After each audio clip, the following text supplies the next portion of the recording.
Dropping dramatically down to the runway, the world's quietest passenger jet, the British Aerospace 146. In a tense examination of hand-eye-foot coordination, we challenge our contestants to enter the £7 million simulator and attempt a landing to be judged by Ken McLean, ex-British Airways captain, and the first to attempt it, civil servant Michelle Ayling. The approach is into San Francisco Airport, landing on the runway to the right. On her instrument approach, she must keep that orange triangle in between the yellow V bars. And at the moment, she's just off to the right a bit, watching herself for the first time there in the studio, knowing she needs to get over to the left a bit more. And, well, the skyline shouldn't be like that, and we should see the runway stretching out in front. In fact, it's over there to the right as she drops down to land. She's on the grass between the two runways. Well, she lands it safely. She saved the passengers, but not on the runway. So, not too bad for Michelle Ayling. Next to go, Peter Tilley.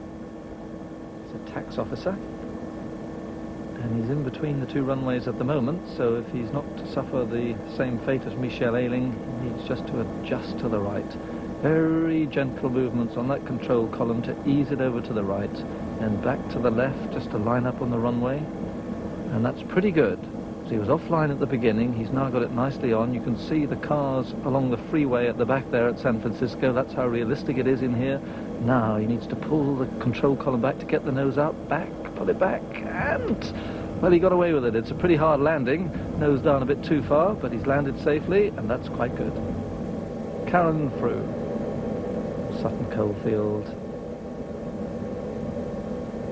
Well, the runway's disappearing off to the left there, whereas in fact it should stay straight ahead. And she's got some work to do now on that control column. And the position she's in, she can't get back onto it now because she's too close to it, and she's turning back left, and it looks to me like she's going to cross the runway. Here she goes. She hasn't landed yet. She's over the top of the runway, going right across it, coming down towards the grass.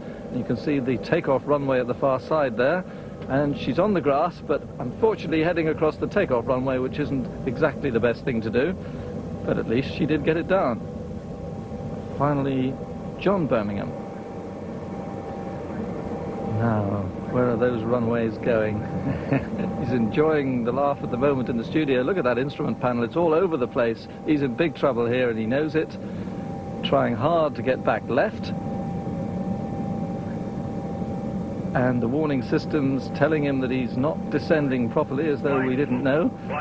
And we are seeing stars at the moment, and in fact he's got the nose so far up that it's going into a bit of a stall now. You can probably just see the shudder there as it begins to stall, and if he wasn't in a simulator, that plane would fall out of the sky. Red lights flashing all over the place. Desperate straits, and in fact the plane drops right down onto the grass, and that's not too impressive at all, John Birmingham. But now we come to the result, and fourth, not surprisingly, is John Birmingham. Those incredible curves tell the whole story. Then third was Carolyn Frew. The top graph shows how she crossed the runway, heading for the other one. In second place, Michelle Ayling. The bottom graph shows what a good descent she made. And the winner was Peter Tilley. A perfect approach, a very good descent, and he lands the 10 points. So congratulations there to Peter, a fine performance, but poor old John. I think the least said the better. Let's go to the scoreboards. Down into second place is John, but a new leader with a Krypton factor of 16. The tax officer from Bury, Lancashire, Peter Tilley.